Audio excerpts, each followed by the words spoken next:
Hey guys, it's time to do another showcase. Today I have a 16-inch by 20-inch painting here that is finished and ready to be added to my Etsy shop. This will be the second of a series that was originally titled Tides Up. So this one will be Tides Up 2. I think it turned out excellent and I'm extremely happy with it. I'm going to give you a close-up and show you all the cool details. I've brought it outdoors so that you can see all the beautiful metallics in it.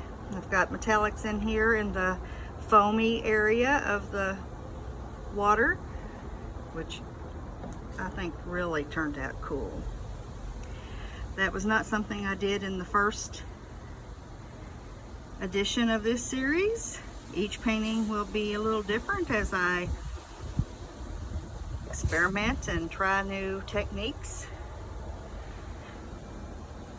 I'm really pleased with this one.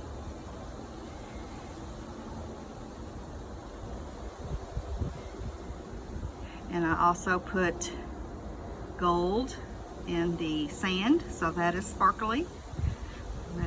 That's not something I did in the first one.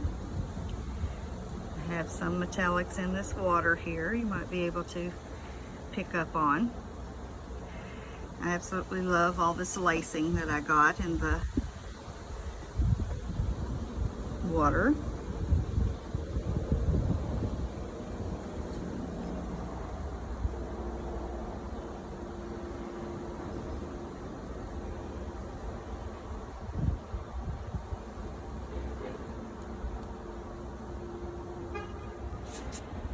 Okie doke. Hope you guys have enjoyed this showcase. I'll be seeing you again soon. Until then, enjoy the rest of your day. Bye-bye.